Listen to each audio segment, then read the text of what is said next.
What's going on, guys? HalfClickup here. Welcome to our Triumph Tiger 800 mods and maintenance series.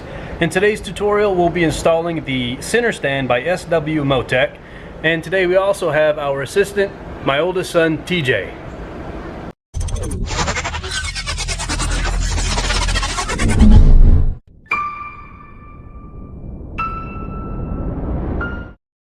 Alright, so real quick, I want to be very forthcoming about our actual safety hazard here. So this bike is new to us. My other motorcycle is a Yamaha FZ6R, which utilizes the paddle type paddock stand because the FZ6R has a standard box swing arm. As you can see, we are temporarily utilizing this paddle type paddock stand on the Tiger because the Tiger did not come with a set of spools, or as the Brits call it, a set of bobbins. So it does not have paddock bobbins, nor do I actually have a spool type rear stand. With all that being said, it is up there, but it is not the most stable platform. It doesn't appear to be going anywhere, so there's that. But this is only going to be temporary because we are here today to install the center stand by SW-Motech. It's a very nice piece. It's very well constructed. Beautiful welds, as you would expect from a product from SW-Motech, one of the leaders in ADV bike accessories. Now, there's not a whole lot to this kit. It simply consists of the center stand, a mounting bracket, as well as a spring mechanism like you would expect. Pretty standard on kickstands in general. And you know, your hardware and instructions. Now, just real quick, part of the motivation behind purchasing this motorcycle as opposed to another sport bike is that my oldest son and I are going to start taking trips together. At least that's the plan, right? Mm-hmm. You're not going to chicken out, are you? No, sir. Okay. So I figured that this entire tutorial series, now this is just the first of many, obviously, but I figured this entire tutorial series will include TJ's assistance. And he has no experience working with tools or anything, and so this is also going to be a learning experience for him as far as how to select sockets, the right socket wrenches for all of your tasks at hand. So without further ado, let's get to it. Alright, so here's step one in the instructions, and it simply says to remove the kickstand, which is only on there with 2 bolts. This is all German, right? So there of course is an English translation, but what I'm getting at is this is a German company with obvious metric size tools, and so I was explaining to the boy the difference between metric and SAE, and he knows through our discussion just now that we need a 14mm socket. Is that the 14?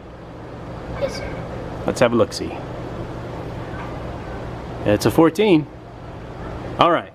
So, also, with respect to the fact that this is not a stable platform, we're not going to go nuts and just try and utilize our regular socket wrench because it's unstable. And so what we're going to do is we're going to utilize our breaker bar so that we have a better fulcrum and better leverage to gently break these bolts, because these bolts have been tightened to whatever torque spec they're tightened to for 7 years now, right? So you want to take that into consideration, that they're going to be tight, and so we have to be gentle, and again we'll use our breaker bar to be gentle. And again, you can immediately see why it's necessary to have this thing on a rear stand, because the very first step is removing its capability to stand on its own. Alright, you've got to have some reach onto it, so we're going to utilize an extension. Now, it's always more gentle to go down when breaking a bolt than it is to pull.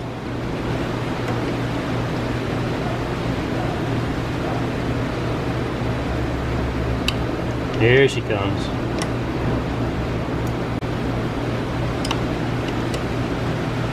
Alright, so now that we've got it broken, we can use our little guy to finish the removal.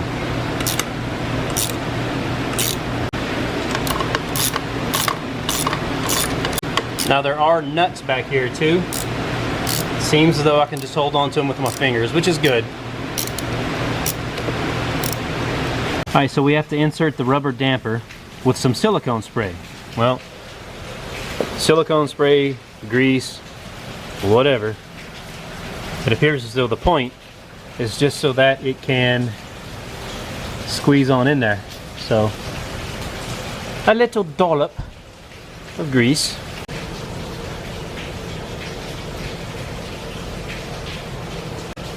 Alright, there it is. Alright, moving on to step 2, we're going to utilize the stop plate. We're going to utilize the OEM bolt on the top and the bolt included in the kit on the bottom. So, going through the top with the OEM.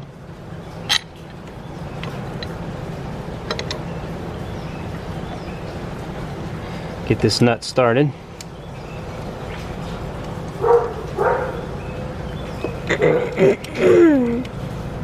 And according to the illustration, it appears as though we do not reuse the OEM nut on the bottom. Step 3.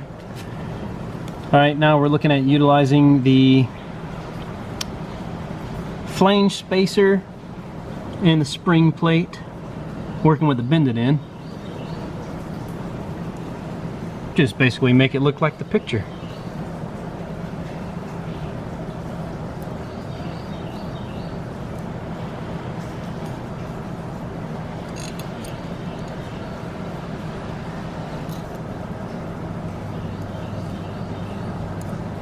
Okay, we actually cut away from the camera for quite a while because what it's describing here, this behind the right side footrest to the vehicle frame, in parentheses, with the welded nut, that welded nut is an absolute bear to find. I spent probably 10 or 15 minutes trying to figure out exactly what it's talking about, and TJ has a light source right where it needs to be so that you guys can see where that hole is. It is, oh, it's a 10, yeah, 10 millimeter for that little bolt to get in there. So we're going to do that right now. Alright, so it also states to use thread locker, or Loctite as we call it here in the States. So again, to make it look just like our picture,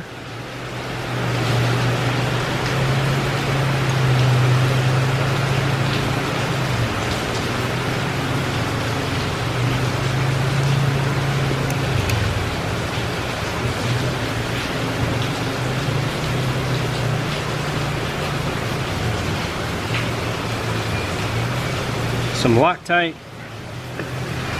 Alright, it's a huge bear to get started, but once it's started,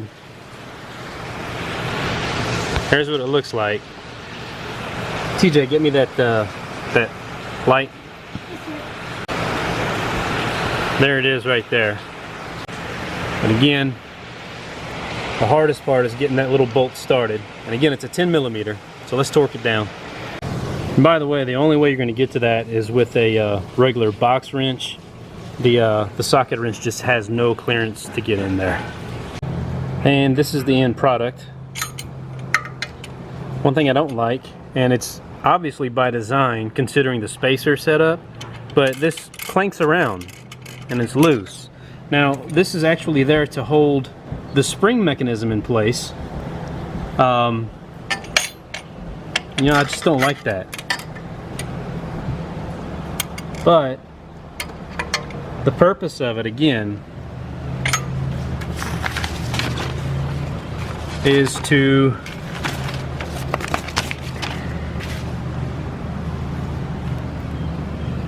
provide tension. And so if this is always under tension, then it shouldn't clang around and be a nuisance. Maybe we will come to some sort of realization here soon enough. But I'd like to think that this is just the design, but we will find out soon enough. Moving on to step 4. Alright, so in step 4, we'll actually be working from the other side of the motorcycle. However, just taking a look at what we're working with, the shorty.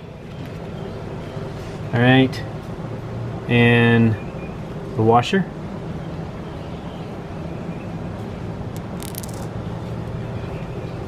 We'll go through the frame into the center stand. The center stand we already have sort of in position here. So let us go to the other side. Also, there's a notation here for greasing this guy and greasing this guy on this side. So let's start with the other side first. And the short one calls for Loctite as well. Alright, so we'll go ahead and grease up this guy.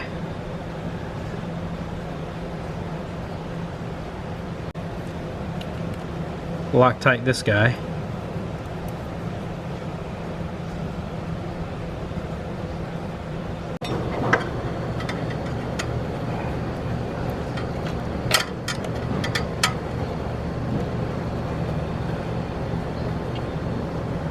By the way, this guy is an 8mm hex head.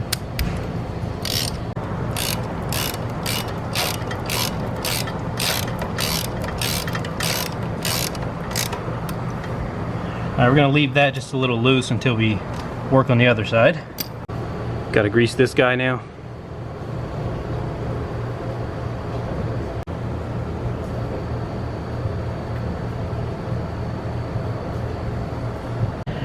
Alright, another little challenge you're going to see here is that nut that you see this wrench on. And I know this is really an unorganized tutorial, guys. This is as simple as this job is. It's turning out to be very complex just because the tolerances are so tight. However, see if I can get this out of your way for a second. The nut is actually smashed in between there. Whatever this canister is, I don't know enough about my Tiger yet to tell you what that canister is, but it is smashed right in between there, and if you hold it just right with a 17mm, you can actually get your 8mm hex head turning and everything lining up just right, and avoid removing that canister right there. So anyways, back to it. Right, there you go, boy.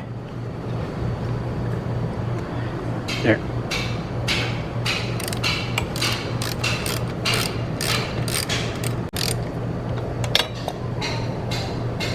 You know what? It's smaller than a 17. It is a, I guess it's a 15. Yep, that's the guy. She's a 15. It's good and snug. Get back on the other side and tighten down the other one.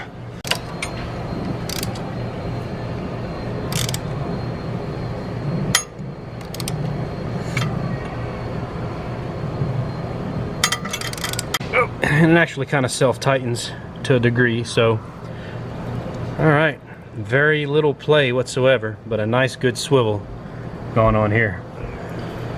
And so what's left is, TJ, if you don't mind, step 5 is actually the insertion of the spring mechanism, which calls for a special tool. So we'll see how fancy we get here. So it looks like we're actually going to insert into this bracket first. Try and keep them lined up, see? And then we have to stretch it to where she clamps onto the indent. There we go. Right there. There you go. Good camera work, son.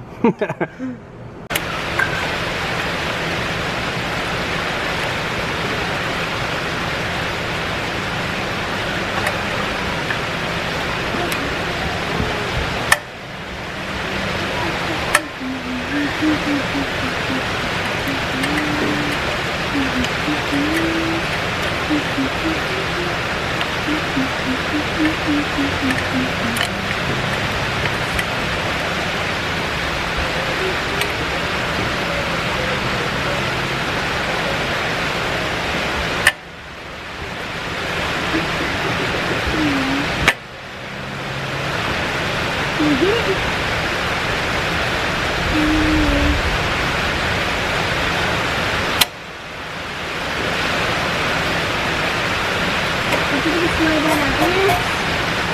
Yes!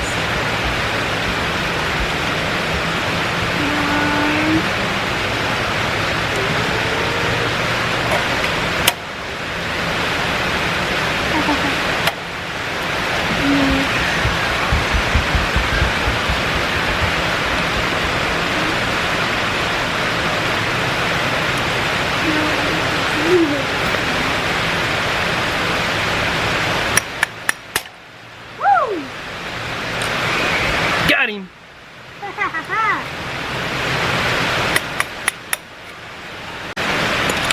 Whew.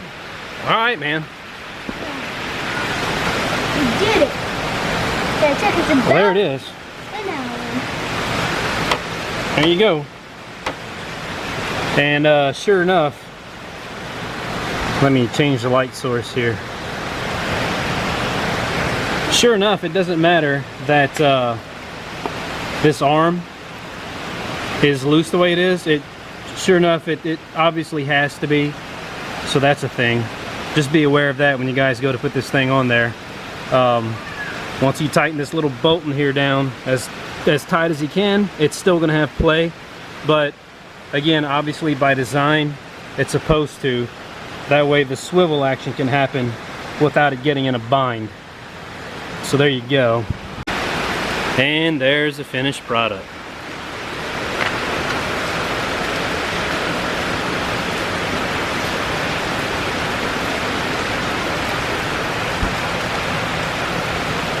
Fantastic. That was admittedly more difficult than I anticipated, and it probably didn't totally look that way in the tutorial, but there was a lot of downtime off camera where I was trying to figure out exactly what it was that it was wanting me to do. Anyways, at the end of the day, not too bad, right? Not too bad.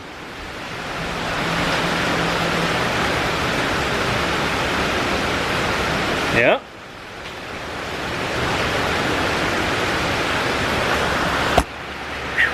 Anyways, guys, the first tutorial of many for Trenda, the Triumph Tiger 800, SW-Motech center stand. If you have any questions about this installation, drop a comment down below. Like if you enjoyed this topic and this content. There's going to be plenty of more stuff to come. We already have side panniers on the way, so we'll have to be installing the pannier, the mounting racks and whatnot. So a lot more stuff to come. Many thanks to TJ for his assistance and his fine, handy camera work. Again, guys, smash the like button if you enjoy the content. Subscribe if you haven't already. As always, this has been me. That's been you. It's Half Click Up. Catch you guys on the next one. Peace and goodbye.